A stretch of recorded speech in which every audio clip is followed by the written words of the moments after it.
Hello everyone, this is Shrey, Managing Director SS Enterprises. We have been into paper packaging and flexible paper packaging for the past 30 years. So the three different various of products which we deal into is BOPET 12 microns, CPP Metfilm 22 microns and metallized 12 microns into the warehouse, as well as certain products outside exports, including the BOPP Met 22 microns, CPP Met 18 microns, and ink and UV products. So the ink and UV products we deal into include in Easterlamp Plus Process Black, Easterlamp Plus Process Yellow, and Easterlamp Plus White STB6. Okay, so how do you calculate linear matrix for different roll bytes and thickness in BOPET production? Got it. So, considering the density of the roll, so I'll take a quick case study. Considering the density of the roll, what we do is that when we are trying to produce it in more than 12 microns, what do? Is we calculate the width first of all. Second requirement is the optical density of the roll, and the third requirement will be the shaft size. So, while we increase the shaft size, we'll be able to adjust the roll, and once the rolls are adjusted, they are supplied to the customer. Okay, so how does econometric modeling inform production targets? Alright, so the production schedule includes three things. The first one is the shaft constraints. So what happens is when the supply is exceeding the demand, which happened in the recent past, we try to procure the product which is first into line. So first in, move out. The second thing includes the density of the product again, as I discussed about. When the density increases 1.5 grams per cc, which is for BOPET 12 microns, we use a GSM indicator. So the GSM indicator anywhere more than 14 gram per cc to 22 gram per cc would work for the roll and would adjust the shaft. How do you integrate cost modeling with market elasticity? Got it. So cost margin or margin of safety is something which we deal into our daily business, of course. Taking example, when the delta happens, so there are different deltas for different products. We'll discuss mostly for BOPET 12 microns. So categorizing it into two different types. One is the BOPET 12 microns and the second one is the BOPET 10 microns. The delta happens to be plus 6 over the original product. Now what happens is this plus 6 is divided among, within the time span of 30 days, that is around 20% to each customer. Now when this 20% is increased, like say the demand increased or there was a supply shortage, we increase this 6 by 20%, which comes out to be around 7.2. So this goes on for months over the months and we create a demand segregation. How do width preference affect production planning? So there so happens to be, so I'll just introduce the different categories of sizes which we deal with, and then I'll calculate the optical density to match the production timelines. The first one is 310 into 12 microns. The second one is 330 into 12 microns. The third one is 350 into 12 microns. Fourth one is 410. Then we go to 420, 450, 460 mm, 470 mm, 490 mm, 510 mm, 530 mm, 550 mm, 610 mm, and the last one is 700 mm. Now, talking about all these 10 different variants or meters which we deal with, categorizing 700 mm into three categories, that is around 263.64. So if we calculate it for every month, it comes out to be 8 different variants. So this 700 into 12 microns will be divided among 8 clients. How do you use econometric pricing model for inventory decisions? Got it. So, talking about the 12 months, an average span of 30 to 40 metric tons of BOPET 12 micron is kept at godown or the warehouse.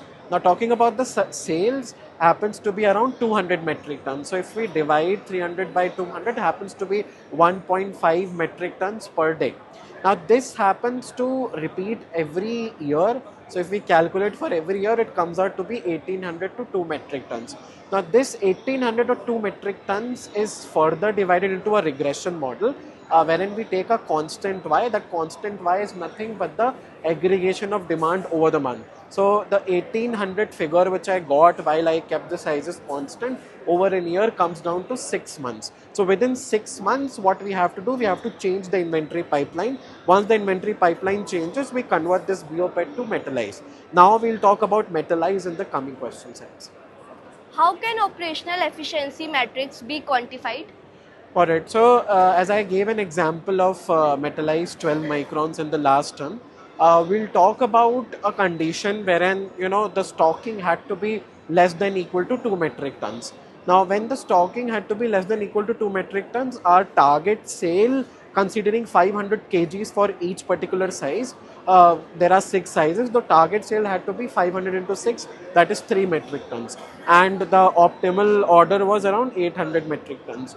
Now this was divided, so that is 3 metric tons amongst 18 metric tons happens to be around 2 months. So within 2 months we have to divide the stock for metallized so as to get the optimized product or the shift long.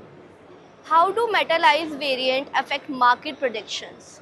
So generally what happens is that there are two constraints when it comes to metallizing or producing the final product. One is the lamination cost and the second one is the overwrapping cost. Now what happens is, so let us take an example of the last stocking. As I told that within a time span of 6 months we have to cover the stock. So we'll cover this stock into two different parts. One is the lamination cost, as I said. So lamination cost over the 2 months. Now the remaining 4 months we'll use it to produce the extra stock. The extra stock is nothing but the 3 metric ton minus the 1800 metric tons, which happens to be around 1.2 to 1.3 metric tons. This is the excess supply which we utilize in the remaining 6 months of the year.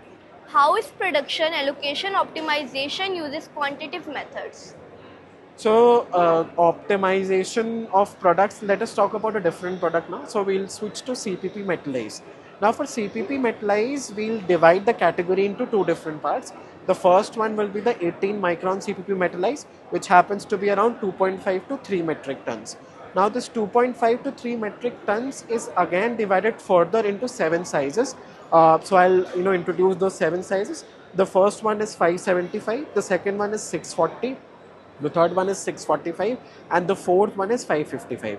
Now 645 is both into 18 microns as well as 22 microns. 18 micron has a delta of 6 rupees, and when the supply schedule is stricter or the constraint is greater, the delta happens to be 8 rupees over the base product of CPP 22 microns. So if we calculate the cumulative, it is 14 rupees. And as I talked about, again for CPP also, the product scheduling remains the same, happens to be around 4 to 5 metric tons. Now this 4 to 5 metric tons divided by 14 happens to be around 300 metric tons. This is the actual sales figure for a month, and this is how the product and the supply both are scheduled, or the constraints are maintained. How is total revenue forecasting using integrated econometric models? So revenue scheduling and forecasting happens to be again around these three products. Now since we have talked a lot into optimizing inventory, so these three products, we'll switch to multi-layer LD, which is another product which we deal into. Now let us talk about the highest pricing which we have there. So there are three categories again by which we laminate an LD with a polyester film or with a CPP metallized film. The LD film happens to be between rupees 90 to 110 and goes as high as 121. Now taking the average comes out to be around 125 to 126. This is the costing for one particular raw material or one shaft of the paper bag.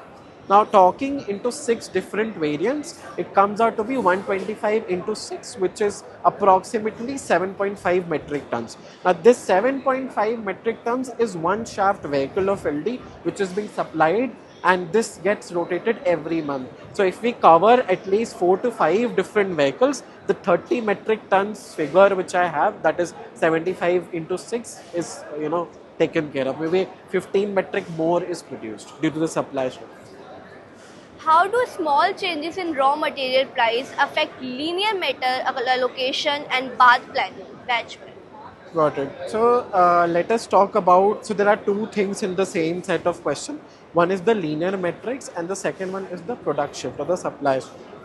Now for the linear metrics, what do we do is that we have 4 to 5 different range of solvent length inks. So inks, as I talked about the lamination part, same goes for the inks part. So ink is also laminated with polyester, and that lamination happens to be the final product happens to be an opaque multi-layer LD. Now there are 5 different things. So let us talk about the distribution and the price ranges.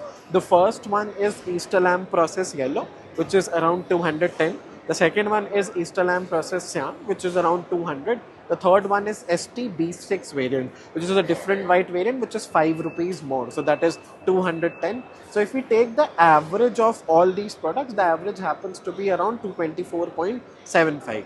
Now this 224.75 and roughly the ordered figure is around 4 metric tons. So if we calculate it, a rough figure of 8 lakhs plus GST comes out to be there. Now this is the actual volume which we indicate or we kind of produce or pre-produce for a particular month. Now so since we have a credit period of 90 days, we divide it among 90 days. So when we divide it by 90 days, within a time span of 8 months, we are able to reshift the stock. That is the thing. How do global market insights quantitatively influence BOPET production market? Got it.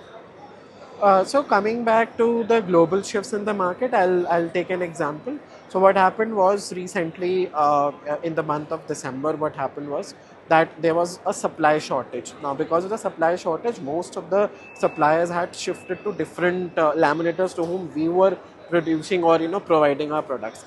In this particular region, we looked for an expansion or a diversion wherein our printing gets, the printing as well as the lamination is not affected and we get to expand within the same industry. So of course this entire corrugation expo and all got an idea from there only, wherein I got in touch with a manufacturer who was producing BOPP 6 microns. That BOPP 6 microns was being used as a test product. So he gave me a dealer's reference that was used as a test product and then we launched it into the market. There are certain people to whom we are trying and exploring the products, but this was a kind of a shift or say demand equilibrium from where we picked things and we emerged into the global trade.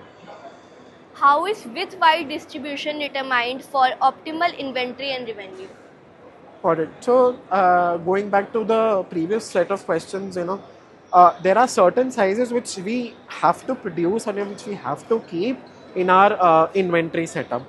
The first one happens to be 310 which is a regular size, I would say. Same goes with 330 Then we go with 350 then with 370 and final product is 390 Now considering 500 kgs of stock for every shaft at every shift, there are 6 different sizes. This happens to be between 3000 kgs. Now this 3000 kg supposedly supplied to one customer. So if we take the regression model, it is A1 plus B1 plus C1, the 3 different variants. So 3000 at first go. The C1 category is the ink category, that is 3000 plus 400x is equal to the metrics which I told, that was 400 into 18, that is 72,000. So the calculation happens to be 4,200 or 4.2 metric tons divided by 18. Now the figure calculation is around 80 to 90 metric tons, and 80 to 90 metric tons is the figure both for the laminated product as well as the original product. Now these sizes are regularly produced, so this helps me to have a clear understanding whether the warehouse is requiring more inventory or not. And when we come to the completion time of the stocking or stock outs, basically this is 80 divided by 12, which comes out to be 6.67. That is the same figure of 6 to 7 months of closure. Yeah. How do you integrate production, efficiency, elasticity and product variants to forecast revenue? When we talk about different products, so of course talking about the product variants, we'll come to certain ink and gel products as I was talking about. So I discussed the 5 inks which were there. Now let us come to adhesive side of it. There are 2 variants or 2 categories of adhesives which are there.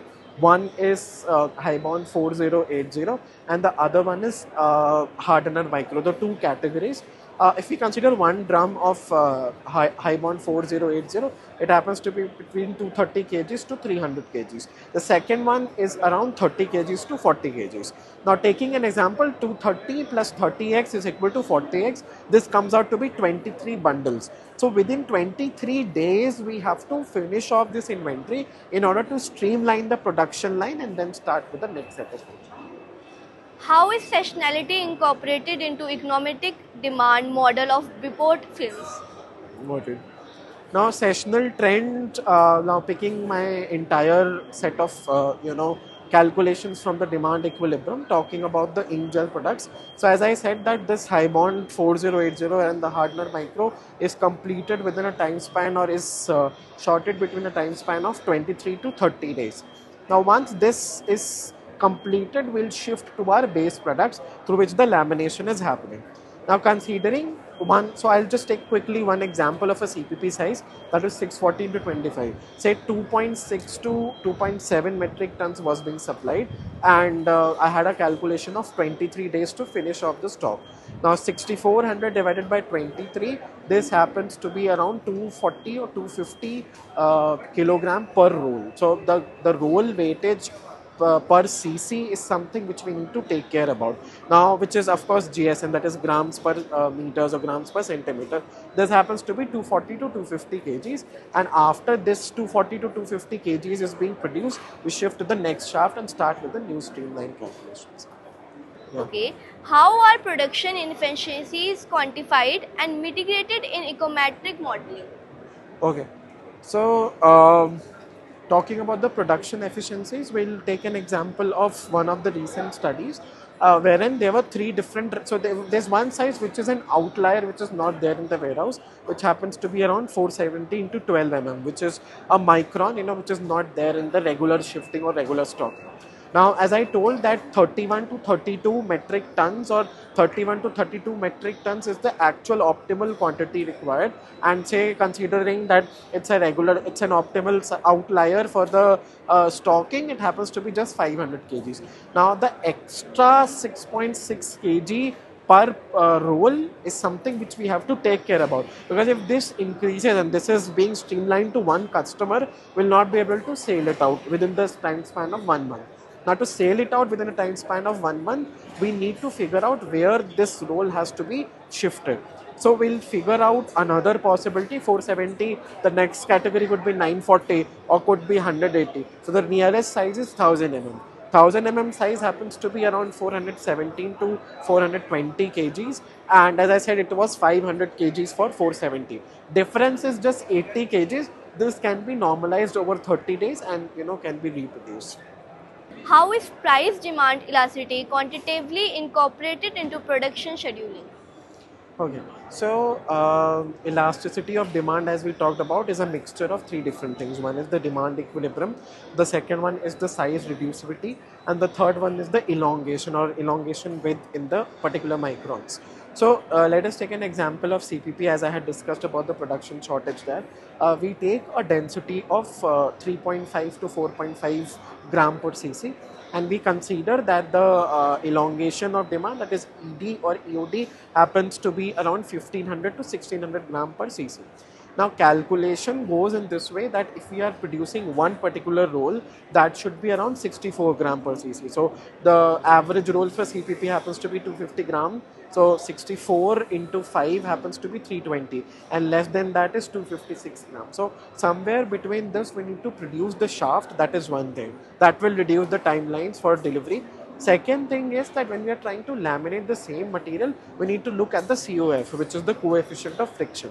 The coefficient of friction again for such products is between 3.4 to 5.6 gram per cc. So this 3.4 or 5.6 should be a multiple of the roll which we are producing. Now since I said 250 gram is the actual cost and 3.4 happens to be roughly around 4 or say 3, both the sides, because there we can trim the roll by 10 mm, that will be 240. So 240 can be divided by 3, which is 80, and if we increase the roll to 4 gram per cc also, we'll be able to convert a 60 gram per roll. Now these two are the two ends of the production timelines within a time span of 1 month in order to produce an extra stock. By 80 plus 60, which is 140 grams, existing was 250, so comes out to be 400 grams.